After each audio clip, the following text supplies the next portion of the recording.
Hello, Atlanta Falcon fans. Hello, ATL sports fans. It is Friday, May the 2nd, 2025. I'm sorry. And we are here tonight, the cast of What the Falcon. Don't adjust your devices. No, it's not Wednesday afternoon. It's Friday night, and we're here on the pop-up show because we're here to discuss the Falcons draft and the moves they made. Scott, how you doing, sir? I'm doing pretty good. How are you? Man, I'm doing well. I can't complain, and it wouldn't matter if I did. Looking forward to discussing this draft, man. So, hey, it looks like our Falcons finally didn't go for the flashy stuff. Drafted positions of need and did a great job doing it. But I'm not the expert. You are, sir. So give me your thoughts on all of the Falcons draft. So just in a quick review, the Falcons drafted uh Jalen Walker at Jalen 15. Walker, James Pierce, Xavier Watts. Yep. Help me with the last two. Billy Bowman. Billy Bowman. And And then then we drafted Jack Nelson out of Wisconsin. there we go. All right. All of these names are names that I suggested for the Falcons in mock drafts we did, Yes. just for reference. Yes, they are. Yes, they are. Absolutely. So, give me your thoughts on how the Falcons integrate them. Give me your thoughts on, just what we've done. I know how I feel about it, but again, you're the expert, Scott. So, we drafted essentially two edge rushers. I believe both Yep. to start out will be used as solely edge rushers. But give me your Absolutely. thoughts on James Pierce. Give me your thoughts on Jalen Walker. Give me your thoughts on the Falcons trading up in the first round and giving up a first round pick next year and a second this year. Give me your thoughts on just the entire first night of the draft for the Falcons. Absolutely. So first night of the draft, I know a lot of people said, "Oh, the Falcons didn't go best player available. They took a need." If you look at a lot of the consensus boards, Jalen Walker was far and away the best player available at the pick they took.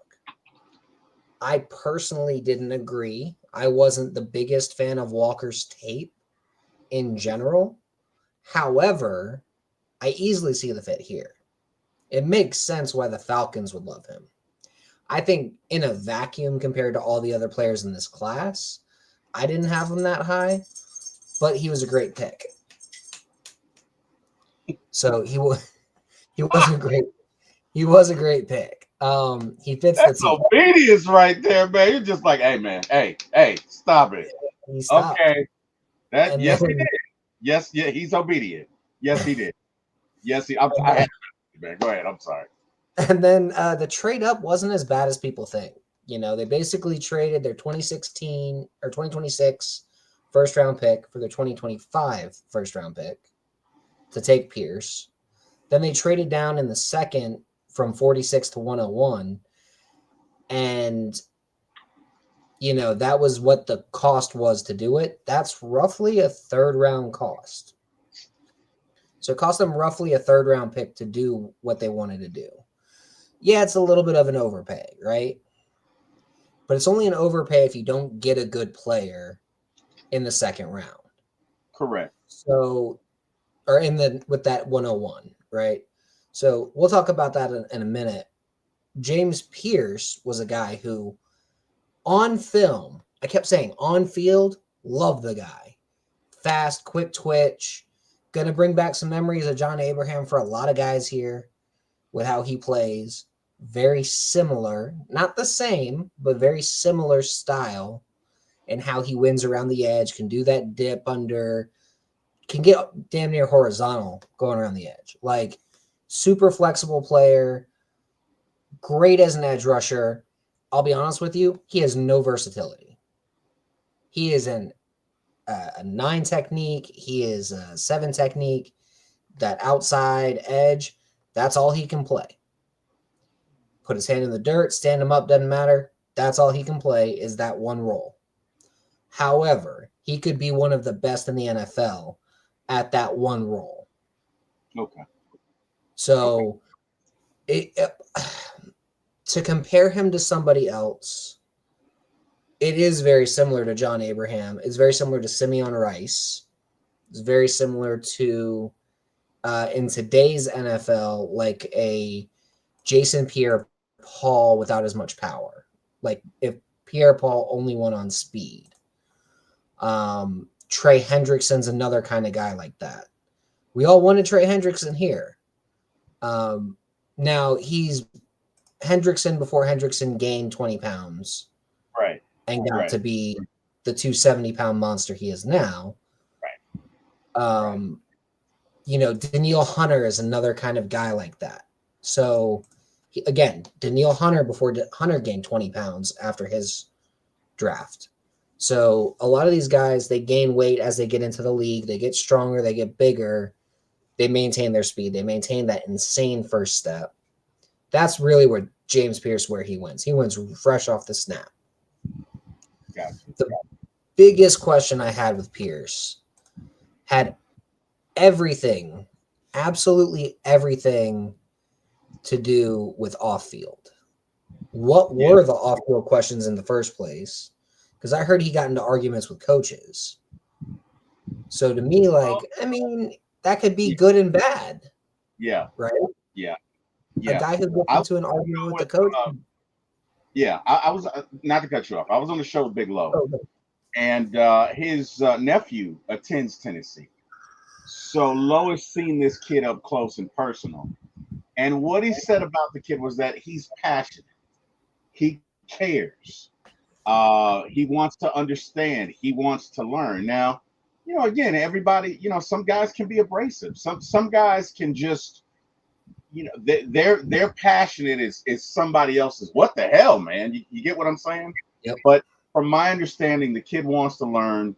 The kid wants to grow. I think the Falcons met in great detail. They had a very deep dive. They met with he and his mother. They did a very granular investigation, and they came out okay. We got to do some housekeeping. So we got Monte Carlo in the chat. How you doing, sir? We got Deke Ruffin. Deke, what it do, man? We got my guy, A1 from day one. Let me see. Monte Carlo says, boom. I don't know. Carlo, I'm not cool, man. I think that's a bomb and a star. I have no idea what that is. Or maybe it's fire. I don't know. Explosion, whatever. Deke says, rise up. A1 says, my guys, what up, what up, what up? Deke says, yes, sir. Deke says, Terry cooked during and after the draft. We got Ernest. We got DSGB in here. What's good, Scott and T. Will? What's going on, DSGB? We got Big Low. What in the world, Bo? How you doing, Low? Hopefully all is well. We got Antonio Henderson. Scott is tripping on saying he didn't like Walker's tape. I don't think that's what he was saying. I wasn't saying that. I was saying in a vacuum, right. Walker has a very specific role and doesn't fit a lot of teams in the NFL. Gotcha. He fits like 4 or 5 teams. And to me, that's a high second-round pick. However, a team like Atlanta probably sees him as a top 4 or 5 pick. So that's what they can do. That's with the difference for me. Yeah, no, I get it. I get it. It's the whole beauty in the eye of the beholder thing, right? Exactly. One man's second round pick is another man's pick number 26. How about that? A1 says Watts was a second round late first type talent. Agreed. Antonio says glad he. Big Low, James Pierce actually doesn't bend that well. Okay. I disagree. Scott, I saw a lot of bend on his tape. But yeah. And look, because he's always getting around the tackle. He's always getting around the tackle. Or he's giving them the step and then stepping inside. But I mean, hey, we will see. We will see. A1 forever. Scott, get out of my head. I thought of JPP this morning as a comparison. I'm sorry. Yeah, that is A1 forever. Antonio says, whatever off-field issues he was, we can deal with. He's a dog, and we needed a dog because we have enough pound puppies. And we do. That's fair. A1 forever, I'm with you on that one. Big Low. A1, yep. All right, we're caught up. Big Low, tell me you're wearing that white fur. Oh, have you seen this video? Have you seen Big Low's video? Let me tell I you, see all of Big Low's Big videos. Low is the GOAT, man. Big Low is the GOAT. And if you've not seen it, go to Big Low Country Sports on YouTube. It's hilarious. It's kind of like a replay of Outkast International Player or International, whatever that song is. Great job. Great job. Did it from a Falcons perspective, talking to Terry Fontenot. Great job. Low's hilarious. Go ahead, Scott.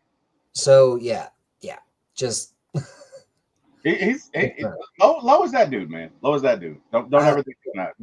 great guy. All right.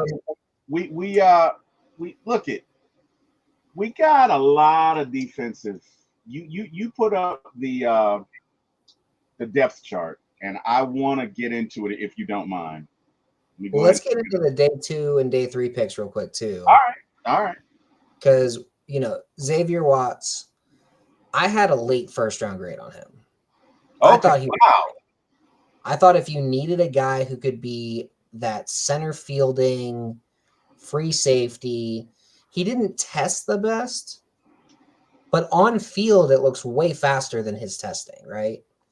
So for me, it's like, why does he look faster? Is he actually faster than he tested, or is his processing faster? Okay. And I think it's a little bit of both, honestly. You get that adrenaline from a game, you're going to be a little faster, but he just one of the smartest coverage players I've seen in years. I compared him to Reggie Nelson, right? Okay. So if Jalen Walker is like Caden Ellis on steroids, and James Pierce is JPP or Daniil Hunter, really, this dude being Reggie Nelson is great because it gives you a guy that can erase mistakes from the other guys in the secondary. Let me ask you this. Do you think, and I'm just throwing this out there, and heaven forbid it happens, but I have to throw it out there. Do you think that he could potentially replace Jesse in a few years? No, you don't. Okay. All right. Contract-wise, Jesse's going to be super easy to keep, so you might as well just go in expecting like, hey, Jesse's got 2 more years on his deal. After this year, we're going to do another extension. Jesse's a leader. Jesse's a captain. Jesse's the defensive guy right now because Grady's gone. So who's the guy on defense? Got to be Jesse. Jesse Bates. Okay. So you keep Jesse. You keep AJ. Okay. And Watts is going to be on a rookie deal for a couple more years after Jesse's contract ends. Bowman is going to be on that rookie deal for a couple years after contract ends. Your pass rushers are still going to be on their rookie deals.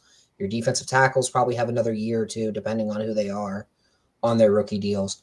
So you've really got a lot of young, really talented pieces on defense right now that are really good cap control guys too, because they're still on their rookie deals. Yeah. So when you have a guy like Watts is more like, hey, I'm going to learn from Jesse. I'm going to partner with Jesse. He's like 6 years younger though. Okay. So, when Jesse's like 33 at the end of his next contract, that's when you're like, all right, well, Jesse, you're gone. We're going to stick with our 27-year-old and Watts and be good to go.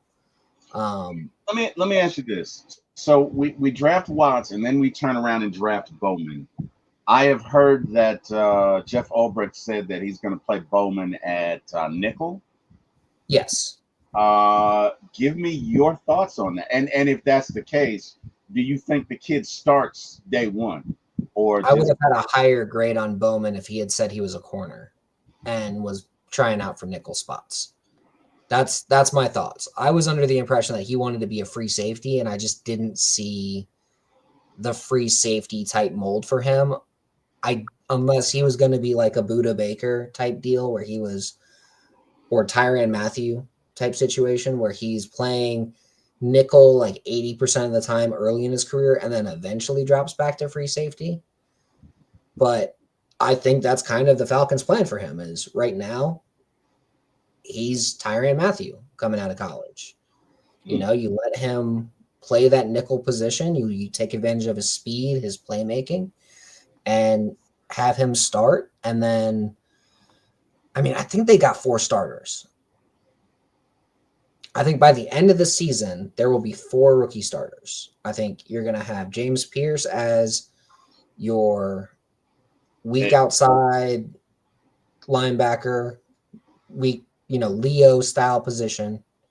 I think you're going to have Jalen Walker as your strong outside linebacker. I think you're going to have Ebiketie as your designated pass rusher playing 55% of the snaps. Floyd as that, 40% only comes in absolute pass rush situations. That's your edge rusher rotation. I think Bowman's going to be the nickel. I think Watts is going to start the season out as one of the starting safeties. Whether it's free or strong, it doesn't really matter because I feel like Ulbricht's going to run a lot more 2 deep split, cover force type stuff, and a lot of cover 2 man. Toward the end of last year, they ran a lot of cover 2 man, and Bowman and Phillips and Hughes and Terrell all do really well in man coverage. So I think they're moving to more of a man coverage style defense. They'll still run the cover 3, cover 1 stuff. They'll still run a lot of that. But I think they're going away from as much zone and as much of the dropping a lineman bullshit we saw. Yeah. Late. Let me ask you this. Because Phillips, I like Phillips, but I don't think Phillips has the ups that Brent Grimes did, and I think it hurts him when covering guys 6'2", 6'3". Because when you're watching Brent, that was the equalizing factor. Like he might cover a guy that's 6'2" or 6'3", but Brent could jump out of the gym. So you would see him go up and intercept some balls where Phillips, and I'll say he's technically sound when covering, but if it's a 50-50 ball with the guy 6'2", 6'3", he doesn't have a chance. I mean, that's tough for a lot of receivers, though, especially at that height. Like, Asante Samuel used to have trouble with that. Dante Robinson used to have trouble with that. We used to get on him, but sometimes that's just that receiver being that size. Yeah. So it is what it is. That's why teams draft receivers that are that big. Just to be totally upfront, I think Clark Phillips by the end of the year beats Hughes out for the cornerback 2 job. Wow. They were giving him 35% of the snaps last year. Wait. Let me Hughes ask you. Was playing 65. Let me make sure I understood what you said, because I'm gonna bring it back to you later this year, because we're gonna do this show. We're gonna do this show all year long. Absolutely. You're saying on May 2nd, 2025. Yes. I'm old. I'm just trying to make sure. You're saying that Clark Phillips is going to dethrone Mike Hughes. Yep.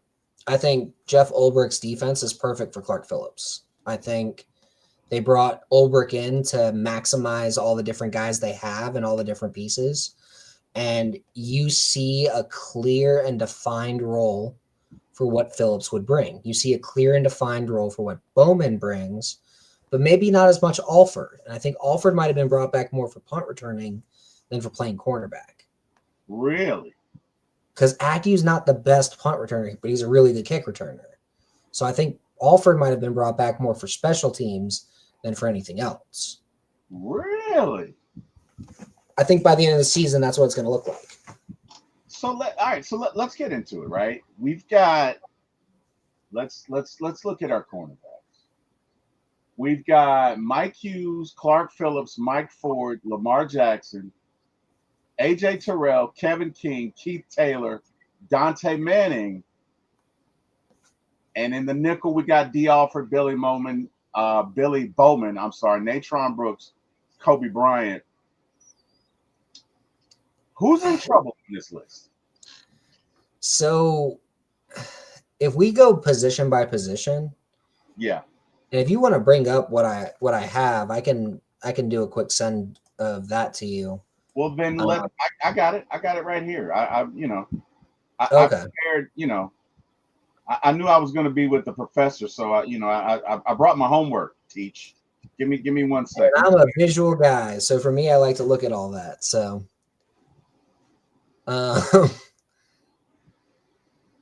for me, like I think the guys that are gonna be guaranteed. There we go. So yeah, I don't really think Kobe is a true nickel. I just kind of put him there because that's where the defensive depth chart. I don't have more than 4 strings on the defensive depth chart. Okay. I normally don't have more than 4 strings on the offensive depth chart, but it's camp roster, so I had to include the 16th and 17th wide receiver somehow. Or sorry, 13th and 14th wide receiver somehow. But I got you. Yeah, understood. It's a numbers thing. But yeah, I mean, when I'm looking at this depth chart at corner, I think it's very easy to say Terrell, Hughes, and Phillips are your guaranteed they're going to be on the roster guys. All right. I think King, Bowman, and Mike Ford, those 3 guys, they may not. I think Bowman's guaranteed to be on the roster. I think King is, but Mike Ford may not be. I think King, Bowman, and Ford all play more of a cornerback safety hybrid style role. Okay. And those might be your true nickel guys, right?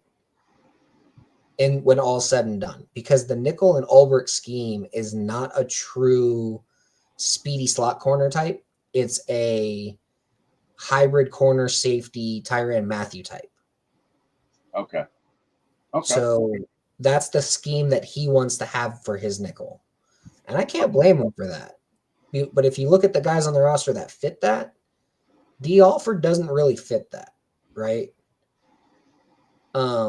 D. Alford fits more as an outside corner for him. Honestly, I think Alford's Terrell's backup by the end of the year. And that's his job. He's Terrell's backup. He's the punt returner. All right. And there you go. I think at safety, you've got 3 true safeties that are pretty much guaranteed the roster spot. I think you got Bates and Watts and Helms. And I think Fuller's competing for a roster spot. I think Fuller can beat out Helms. He is on a veteran minimum deal. If they cut Fuller, it is not a big deal at all. And you think we're going to keep Benny Sapp over Fuller? No, Benny Sapp's probably just camp fodder. Okay. All right. But the guarantees that are in Jordan Fuller's deal is an $80,000 signing bonus. Literally the only guarantee on the entire deal. So if they cut him, who cares, right? Grand scheme of things. He has to earn that roster spot. And then when you're looking at Phillips and, Phillips I see eventually starting over Hughes. I do think Hughes sticks on the roster for the next 2 years because corners get injured a lot. But I think he sticks as that depth corner after Phillips beats him out partway through the year. All right, we got to take this to the chat. So, ladies and gentlemen of the chat, my guy Scott, who has a wealth of knowledge, I'm not going to say he doesn't, but he truly feels like by the end of the year that Clark Phillips will take over for Mike Hughes. Now, I don't see that on Monday, Sunday, Tuesday, Wednesday, leap year, Easter, or whenever. But like I say, I'm not Scott. Scott's probably forgot more about football than I'll ever know. So we will see. If you guys agree that Mike Hughes will be riding the bench by the end of the year, drop a 1. If you're like, T-Will, I just can't see that, drop a 2. I'm very interested to know what you guys think. Please participate and drop that in there so we will know. Scott, let's get into this defensive line because I really like a lot of what we did. I really do. Oh, yeah. I'd love to get your thoughts on it. I think. All right, so Carlo agrees with me. He says to Baker, RJ86. I would love to see Phillips take that leap forward. Okay, cool. So I guess Baker agrees with you. Let's see. All right, so yeah, talk to me about this defensive line, Scott. What are we doing? What's the plan? Who's staying? Who's going? Who's not safe? Who might? So, go ahead. I always go to contracts right away, right? All right. Who's safe and who's not. If your contract's too big, you're probably not safe. If your contract's too small, you're not safe. If your contract is a rookie deal and you're playing decently, you're on the roster. Like, that simple, right? So Zach Harrison, Ruka Rororo, Brandon Dorless, interior defensive line, they're on the roster. Morgan Fox, right in that sweet spot in between. He's going to be on the roster. They brought him in with a plan. He's going to make the roster. Taquan Graham, he's competing for a spot. Junior Aho, LaCale London, Contavious Street, Simeon Barrow, those guys are all in potential for cut. David Onyemata, potential for cut. Graham, potential for cut.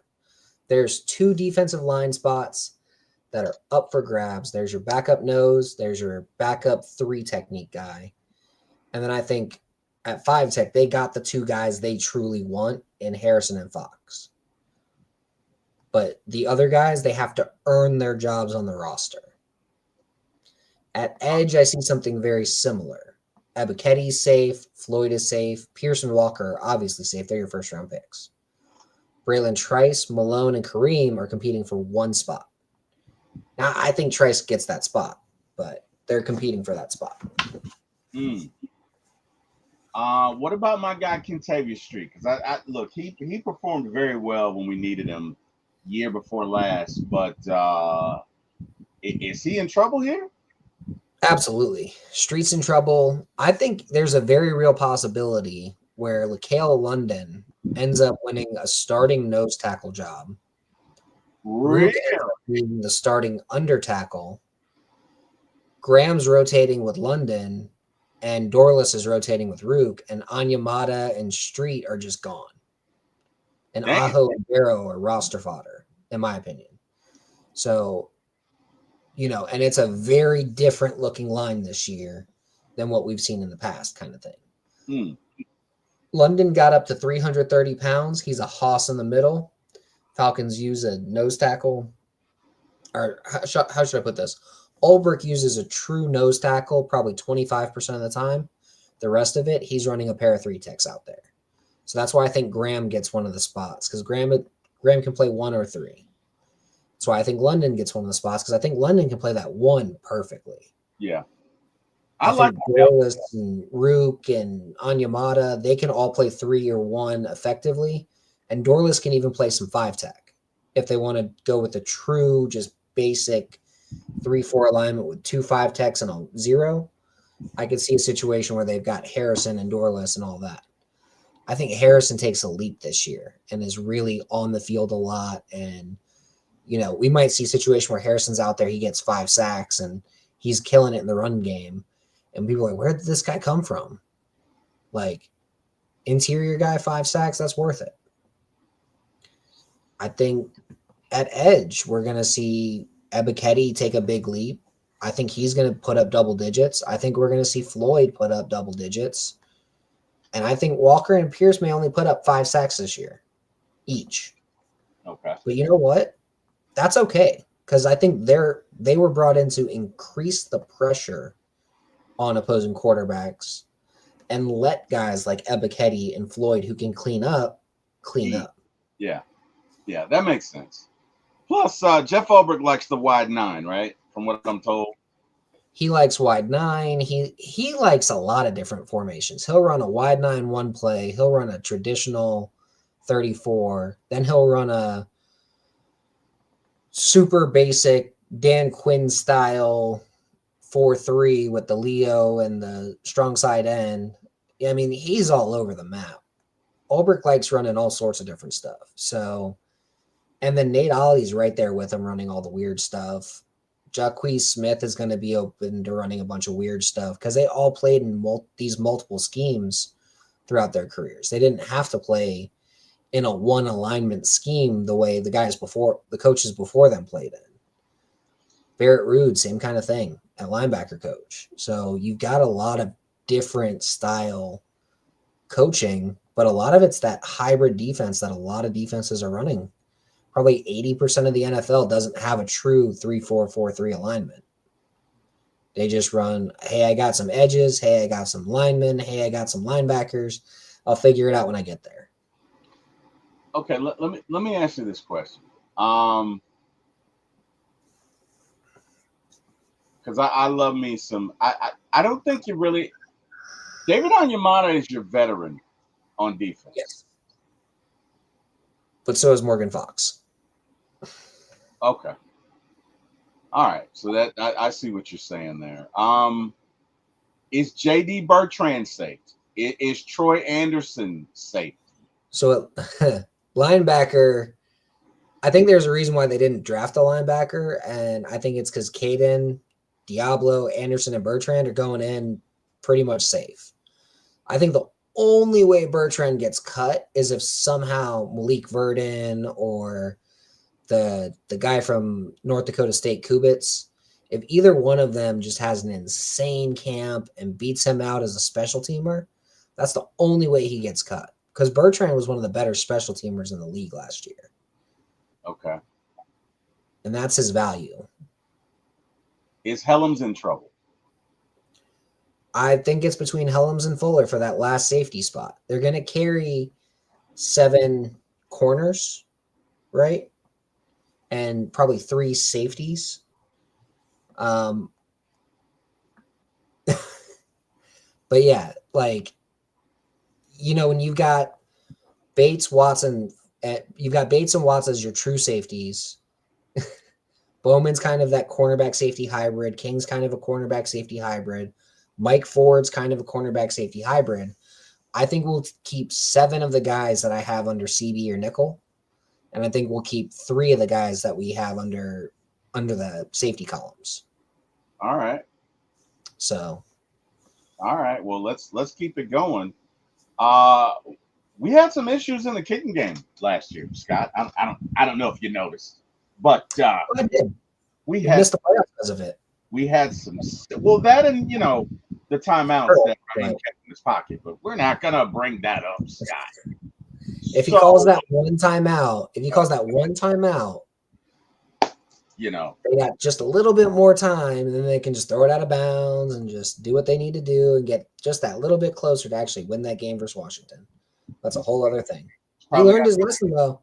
He showed that he learned his lesson the next week, and then Patterson missed the damn kick. He's probably got some timeouts in his pocket right now, Scott.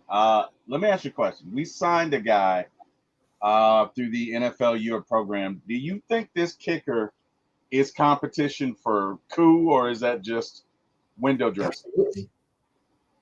Okay. Absolutely. If this guy can show that he's money from inside 50, I think there's a very real possibility that Lenny Krieg takes that job from Koo. But more than that, I think he might take the kickoff job from Pinion. Really? Yeah, Pinion's a great punter. Like, Pinion is, as you see on this, he's elite according to PFF. But in terms of like what he does, he gives great hang time. He does all that. But on kickoffs, he just boots it out the back. Doesn't even care. Just boots it out the back every time. Gotcha. Doesn't even try to do a short kick. And when he does boot it short, it's got very little hang time. It's a mishit. Bradley Pinion is not a kickoff specialist. He only does it because they were trying to save Koo's leg. And I think this year, if you kick it out the back, they get it at the 35 this year. Is that correct? Exactly. And I think that's part of the reason why they got Krieg, is because I think Krieg can kind of figure out, all right, well, let's kick it to the 3-yard line every time or the 2-yard line every time and make them bring it out. Okay. So that we can make sure they don't get it at the 35 every time. Okay. So okay. I do think Koo is in trouble as much as I hate it. Now, I hope Koo goes in there and just takes that job, and it's no question it's his job, and we just use that international player exemption on Krieg to have a kicker on the practice squad all year. I'd be okay with that. Totally fine by me. I don't know about his hip, Scott. I think that hip's bothering him. I don't like his new kicking motion because I think it aggravates his hip. I think it's a bad kicking motion. And I think if he went back to his normal kicking motion, he'd be a shit ton more accurate, and he wouldn't have that weird issue with his hip. Well, Let me ask you this: do you think he went to the kicking motion because of his hip? No, I think he went to the kicking motion because he got bad advice Okay. from a guy who hit 75% of his kicks in his career, and not from a guy who hit a ton, who hit more than that. Gotcha. He went to, I think, Josh Carney, who's like an average NFL kicker from 1990s, but like an average 90s kicker is 10% worse than a current kicker. Okay. So it doesn't make sense to go get advice from a bad kicker from back then when you can get advice from a good kicker from now, or even a good kicker from back then, like a Morton Anderson. Like, go to him. Don't go to Josh Carney. Okay. That's fair. You know? That is fair. All right, next guy. Let's just keep this thing going. So, looking at on the offensive side of the ball, Nick Nash, very accredited receiver. Quincy Skinner, very accredited receiver. I think he had what, the most catches in college football this season. Do any of these undrafted free agents have a snowball's chance in Hades of getting a roster spot, or is this just entertainment? Are you not entertained? So I think the Falcons keep 7 wide receivers this year instead of 6 like they did last year. Okay. And a big reason for that is much like how Avery Williams was a running back, but he was a running back kind of in name only. He had 10 offensive snaps last year.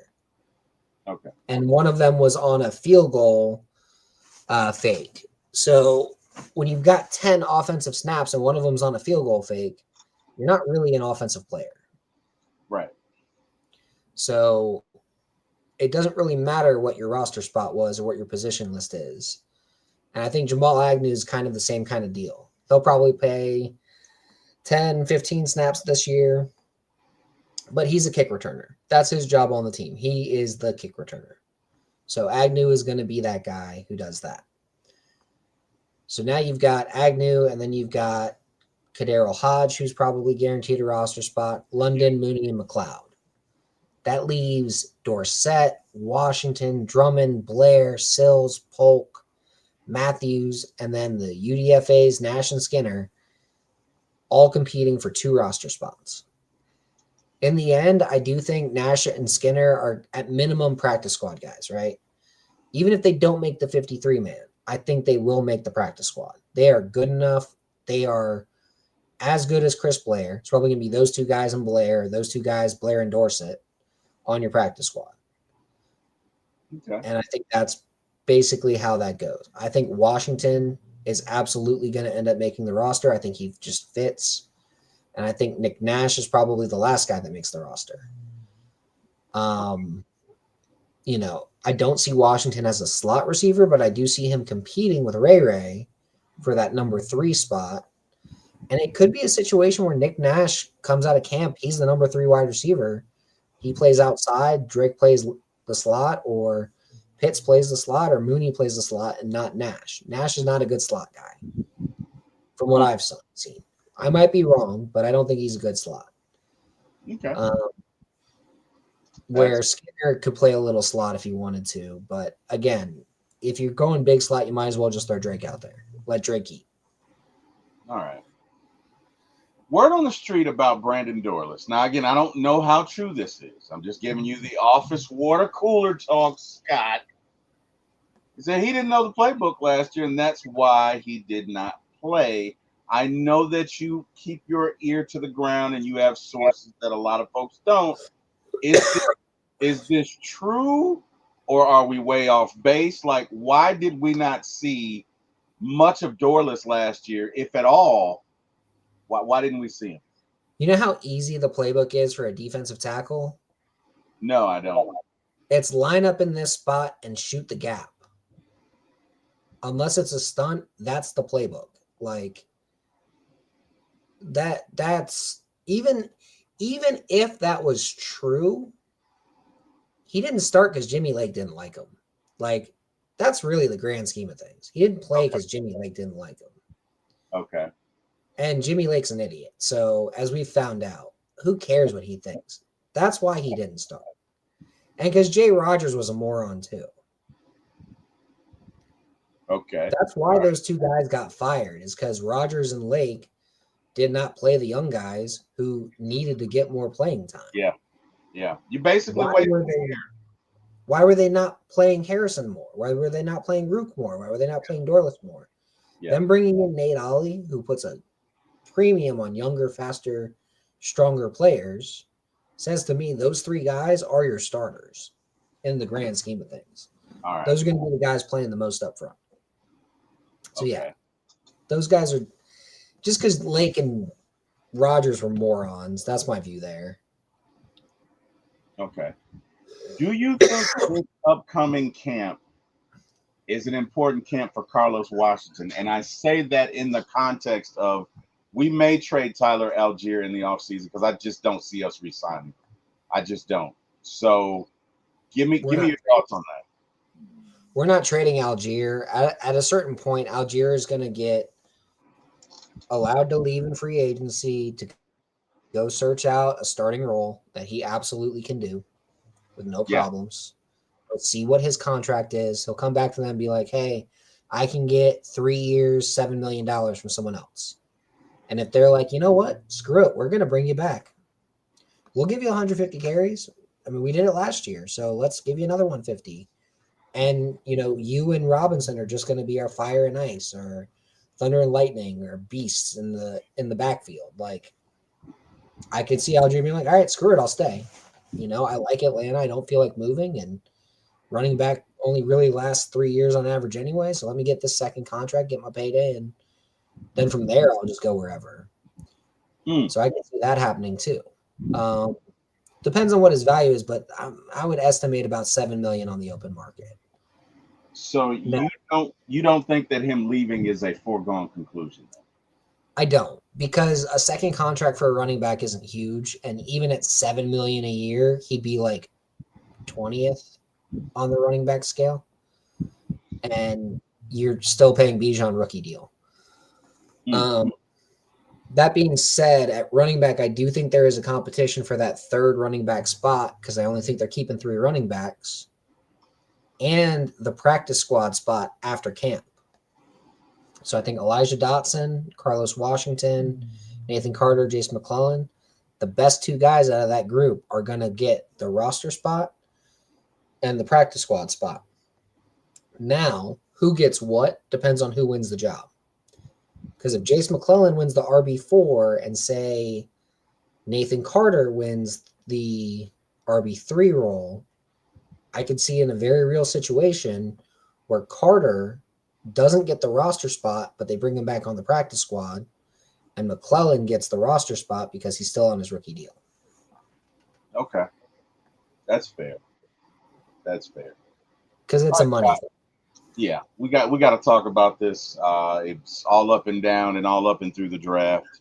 Unfortunately, Jeff Albrecht's son, the sparkling genius that he is, decided to pilfer the numbers of several athletes from his dad's iPad and make prank phone calls and film himself doing it.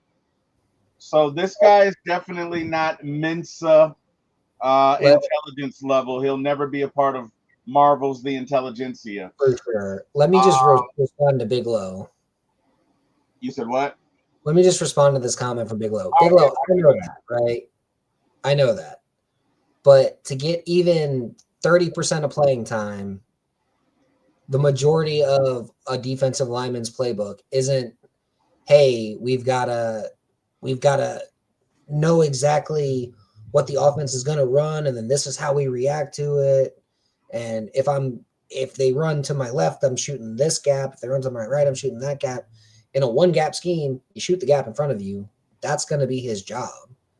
That's what the job was under Lake. They ran one gap. So it's a lot of line up and do it. And they didn't run a ton of stunts. If they were running stunts, twists, games, all the different things you can do up front, yeah, there's a lot more to the playbook. They just weren't running it. So, and Dorless knew the playbook, man. The idea that he didn't know the playbook, he wouldn't have made the roster if he didn't know the playbook. Okay. So all right. So Jimmy Lake didn't like him. We'll see more of him this year. Yeah. Let's get into Albrecht, man. So Jeff was fined $100,000, which if your salary is 1.5 million, then your take home is what, 800,000. So that's 1/8 of his pay. Essentially, he was fined. Yeah. Let me tell you something. If I ever cost my dad 100,000, okay, um, my father would have rearranged some portions of my body. Like he would have, he'd have taken it there. $100,000 on a prank? On a prank. Jeez. Now, keep in mind, he was 21 years old. So that's a legal age. He can drink. He can go to the war. punishment that dad can do probably isn't as much, hey, I'm going to whip your ass, as much as we want it to be. It's probably more, all right, you're going to work for minimum wage for blank charities for the next 3 years. Yeah, that'll do it. That's what you're going to do. Anything more than minimum wage that they pay you comes right back to me to reimburse this damn fine. Okay. But until then, that's what's going on. And he's like, and I'll pay half the fine because I should have locked my stupid ass iPad. But you're repaying it, and you've got a job with blank charities for the next 3 years, 4 years, however long it takes you to repay back half this fine. I don't care. You're giving me $1,000 a month for the next 100 months. Do the math. That's how long you're working there. That's how long you're going to pay this off. You just signed a $1,000 loan or $50,000 loan because I'll take half of it. Yeah. Agreed. You know, I should have locked my stupid ass iPad, but you shouldn't have snooped, you idiot. Yeah, I mean, I can't even, like, and you're dumb enough to capture it on film, like that is to me, that's out of touch, Scott. That's out of touch. So what he did, I mean, from my perspective, which is different than yours, obviously, from my perspective, he was a dumbass kid trying to play a dumbass prank. He filmed it because he thought it was going to be funny. It wasn't funny. It came off as cruel and mean. Mm-hmm. And it came off as him being an asshole. Any future employer, any future, like, NFL teams are an absolute no. He will never work for an NFL team. No, absolutely. A massive contrition and Shador being like, yeah, dude, it was fine. We cleared it up. It was a joke. It was a prank. Shador has to say that. Not Jax. Shador has to say that. Jax has to keep saying, dude, I'm sorry. It was a mistake for the rest of his life. Yeah. He just screwed any future opportunity he has for all of that. So you don't think a team 10 years from now will take a look at it and be like, he was just a stupid kid, or you think he's branded with the Scarlet A? I think it depends on what he does in the next 10 years. Okay. And what Shador says about it. If Shador's just like, it was a stupid prank, I forgive him. If bygones be bygones, it's all good. Then at that point, it's just like, all right, cool. It was a stupid prank. It went over bad. Everybody's cool. And for the last 5-10 years, this kid's been working in the charity organizations for the Falcons. You know, let's give him a shot as a film guy, as a quality control coach, or as a scout. You know, I could see that being his potential way into the NFL, but he's gonna have to work his ass up from the bottom, and he's gonna have to show that he has that ethic, that work ethic, and then just general ethics to not do something stupid like that again. Well, let me ask you this. You work in a leadership position. Let me ask you, 2 years go by. No, 3 years go by. And you see this kid, and he comes in and he's contrite, and he's humble. Are you hiring him? Or are you like give me your thoughts? It depends. Because it depends. Again, I'm one of those people that I'm like, hey, you made a stupid mistake. I made some really stupid mistakes in my life. So it's like, I've made some stupid mistakes. I'm going to be a little more forgiving than your average person. Okay. I may not come off that way when you talk to me, when you meet me and all that. I may come off as Like, oh, Scott's kind of a dick, but No, I never got that of you. Now, one thing I no, will say is, hey man, if we're talking Falcons, you're firm in your position, but I would never call oh, you an asshole. I never got those vibes from you ever. no, I'm saying when people first meet me, they don't realize that like I can be like I'm probably one of the more forgiving people out there where I can look at something and go, let's look at this in context because I try to have empathy in every situation. All right. When I was 21 years old, I was a moron. I was out getting drunk on a Wednesday night before a massive structures test in my engineering class. Would you have done this at 21? Would you have done Would I have done a prank call at 21? Absolutely.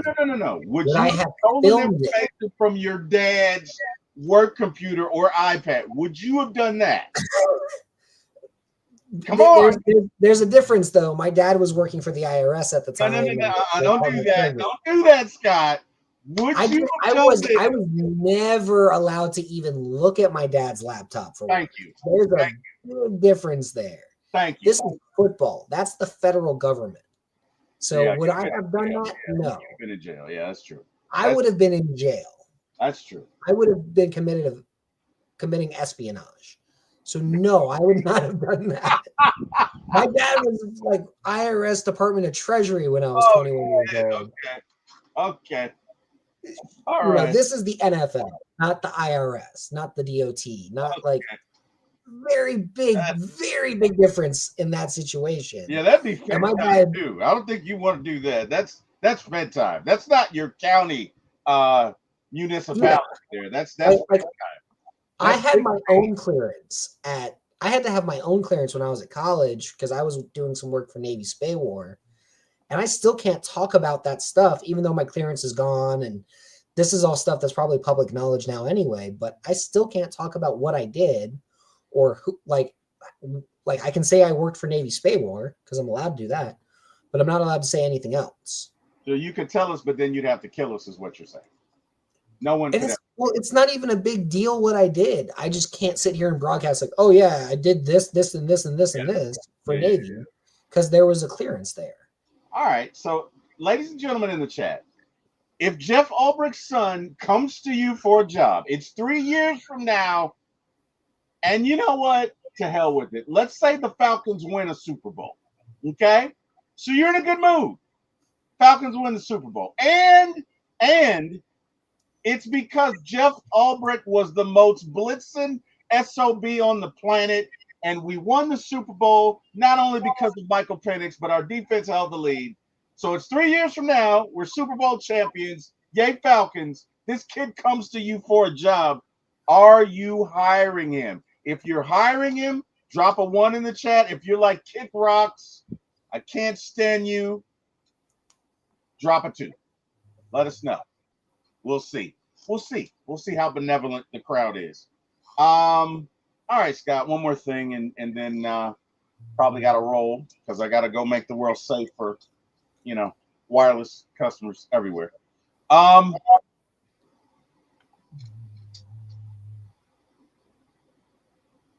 Drake just got an extension. Well, he got his option picked up, which was the most obvious move of the offseason. My bad. Yeah, okay, Carlos not hiring him. Carlo is not hiring him. Carlos says no. Kick rocks, kid. Do you think Drake's contract, you think he gets $35 million? Oh, easy. Especially after this year. When he puts up 14,000 or 1,400 yards and 8-9 touchdowns and catches like 90 balls and shows that everybody's like, dang man, that Penix London Robinson group, man, that's nasty. And then Pitts might even put up like 900 yards and people are like, well, Pitts didn't do what he did as a rookie, but dude, if Pitts puts up 900 yards and 8 touchdowns, who can really be mad? He's a tight end. Right, and not only that, but you have other options. It'd be different if he was your only option. You have 4 viable options, maybe even 5. Probably more than that, honestly. I mean, London, Mooney, McLeod, Pitts, Robinson, Kadero Hodge is a solid wide receiver 4. You know, if Nick Nash makes the roster, he could very well be the wide receiver 3. Yep. And then you've got McLeod as your wide receiver 4. Honestly, in a situation where Nash wins wide receiver 3, McLeod wins wide receiver 4, Agnew is probably cut, and McLeod is your kick returner, punt returner.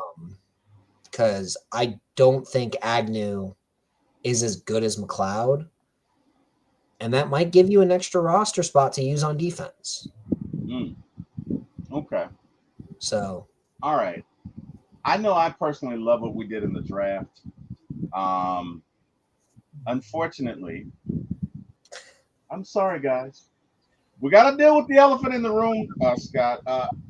Number 18 is still with us. Is he going to be with us, or is he going to get traded post June 1? Give me your thoughts. June 1 to the Steelers. They take the whole contract that's left over. Not the whole contract, because they can't take the signing bonus. It's already been paid. But I do think they take Kirk. I think the compensation somewhere in the 5th round range. They were very okay with trading a 5th round pick to move up just 5 spots to go get Xavier Watts. Okay. Makes you wonder. Okay. And I think that deals with the Steelers. Okay. And I think Aaron Rodgers finally says goodbye to the NFL. Like he should. Yeah, I'm so ready for Aaron to go. And look at Aaron Rodgers. I'm gonna give him the man his respect. He is a first ballot Hall of Fame quarterback, as he should be, no doubt about it. One of the best quarterbacks to ever don a uniform. However, Aaron Rodgers is just a tool, man. He's just a tool. And when you get to the point to where your attitude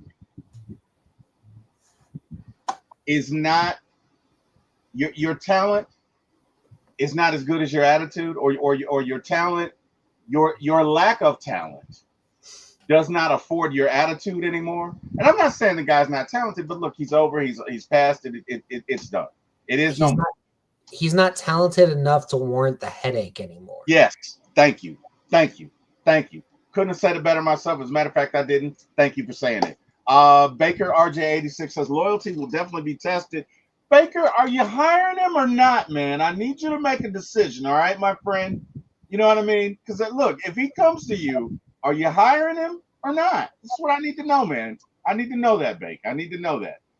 King Richie says there's really nowhere for him to go, for real, because the Steelers drafted a QB and Kirk doesn't want a quarterback behind him. I mean, Kirk, whatever. Kirk can kick. Steelers took a quarterback in the 6th round, dude.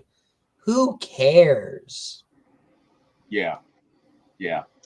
Baker says, I don't think even if we do decide to trade him with no trade clause, we end up stuck with him the beginning of the season as the backup until injury suits him best. That's fair enough. I disagree, because the Steelers have the perfect situation for him. They took a quarterback in the 6th round. The other quarterback on their roster is Mason Rudolph, who's fucking terrible.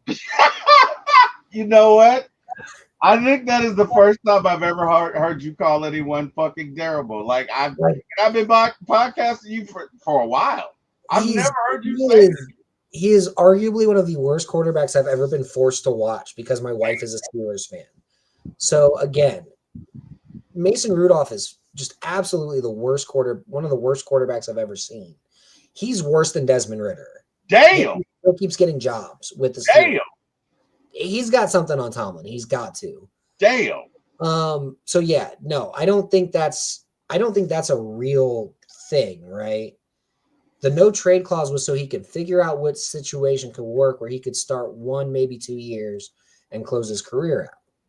Well, that spot's available. That spot is the Steelers. That's the only spot. That's the only spot. That's the only spot that's available, bud. That's your only dance partner, Kirk.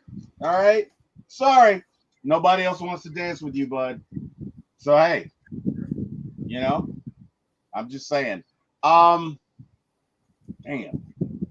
You had some quotes today, man. You said that, and I quote, that Phillips is gonna replace Hughes, and then you said that Mason Rudolph It's fucking terrible. Wow. I mean, there's times when I've said it in the past on other shows with other I've people, never but heard you say it, bud. I've never there's heard you say it.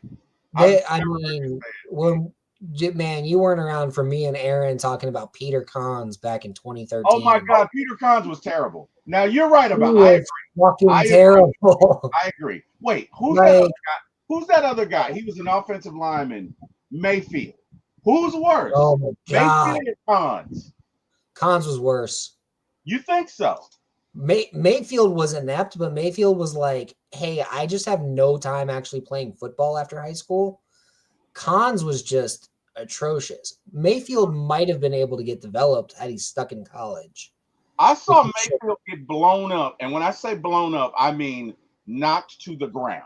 Mayfield As an needed to offensive lineman, you cannot get. I saw Mayfield get run over 5 times. I'm a big believer that offensive linemen should stay in college as long as they can, because Agree. you've got to get bigger, you've got to get stronger, you got to get ready for the NFL game, and you got to see as much variety of pass rusher as you can. And there's more variety at the college level than there is at the pro level. The only thing that the pro level is going to give you is a little bit more, well, not a little bit, a lot more strength in those pass rushers. It won't be as much speed. I think college pass rushers in general have more speed than pro pass rushers. But yeah, like these there's been some guys. Thankfully there's not a single guy on the Falcons roster where I can just be like, "Oh, that guy's fucking terrible." That's in the 2 deep. I mean, maybe like the third string guys, like Emory, or third and later guys. Like Emory Jones sucks, right? He shouldn't be on a roster. But if I'm sitting here bitching about the 4th string quarterback, then I'm wasting people's time, right? Tegan Quatoratano, he blows. He's awful. Emory Jones, I'm sorry for that stray you caught. You can Like, well, and here's the thing: at tight end, Kalinic's terrible, Franks is terrible, Quatoratano's terrible. Josh Simon is a good fucking player. I watched a lot of him at South Carolina. Dude is good. Frank's terrible. Felipe Franks is fucking terrible. Like, Felipe Franks is fucking terrible. Oh, wow. Bad. But Quatoratano's bad. Simon could be really good because he killed it at South Carolina.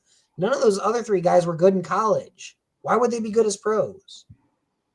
Simon was really fucking good against the SEC. He had a great game against Georgia of all teams. Like, I don't know, man. There's like that's one of the undrafted free agents that I think we should all be looking out for. Okay. Is Josh Simon. All right. Cool. Josh Simon, Joshua Gray. Gray's a really solid guard. I could see him beating out Wilkinson for a roster spot at either guard spot. Maybe Hinton. I mean, Verdon could be a guy. Kobe Bryant could be a guy. I think Kobe Bryant needs to sit on the practice squad for 2 years, though. I like Kobe Bryant a lot. Matter of fact, I was surprised he went undrafted. So he went undrafted because he's like 175 pounds soaking wet. Okay. All right. That makes sense. So they didn't think he would let. He's got to put on some weight. He's got to put on some weight. I guess. Yeah. All right. That makes sense. Well, hey, Scott. Hey, man, I've enjoyed this. I appreciate it as always, brother. Tell these folks where they can find you, man. You can find me on Twitter at Karasik S. I'm also doing a Substack and all that good stuff. I got to put some articles on that Substack, but I do have it. Yeah, that's where you can find me. That's right. And I'll have you know that ever since Scott snapped his finger, I hadn't heard a word. That is the most obedient dog I've ever seen in my life. Like he's just sitting there doing. It's been an hour, dude. It's nothing. Not a sniff, not a fart, nothing. Dog's just sitting there like wow, man. Just whatever sleeping. You did, keep doing it. Cause damn, wow, that's something. Anyway, guys, thanks for joining us. We are here normally, Josh. Wednesdays at 4, right? Yeah, Wednesdays at 4. So, hey, if you like What the Falcon, please join us. You can always see us at YouTube at the number 4, My ATL Sports, the number 1 on YouTube. Please like, share, and subscribe. Or hell, just grab the link below, like, share, and subscribe. And hey, if you got any input about the show, if you love it, tell us. If it can be improved, tell us as well. Either way, we appreciate you joining us. All of us who did, because there's a lot of us in this chat. So to everyone who joined, we appreciate you. We thank you. We hope you guys have an amazing weekend. And we'd love to do this again with you next week. First and foremost, I want to thank God for giving me the opportunity to come here and do this. I love talking sports. I love talking Atlanta sports and Falcons football.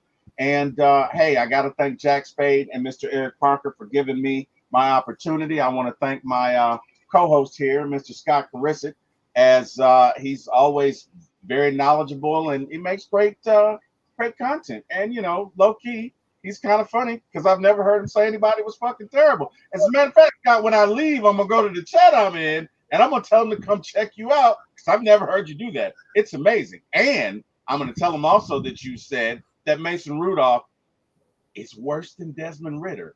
Wow. It's a low bar, but he somehow clears it. Dang. Wow. Well, you heard it here first. We got Miss Carrie in the chat. Carrie says, hey, Scott T. Will, I'm late, but I'll catch the replay, guys. Hey, Carrie, you're always on time. It's all good. You're always on time. And again, thank you to Miss Carrie. She makes my job so much easier. Best producer in the world. Thank you to Bodie 3000. Thank you to Jack Spade. Thank you to Eric Parker. Thank you to Chris A1 from day one. Thank you to Big Low. Thank you to Uncle Steve. Thank you to Berto. Thank you to Smitty. And damn it, I know I'm forgetting somebody, but I'm old. Jordan. Jordan, what's up with all you guys coming in here at 7:30? What to do, Jordan? Jordan is normally my Friday podcast mate, but he had something to do tonight. I think Jordan and I are doing Sinners tomorrow. We're doing a podcast on the movie Sinners. So if you guys get a chance, join us again for My ATL Sports 1 on YouTube. Please like, share, and subscribe. You guys have an amazing day, an amazing weekend. Scott, I'll see you next Wednesday, bud. Sounds good. All right. Rise up.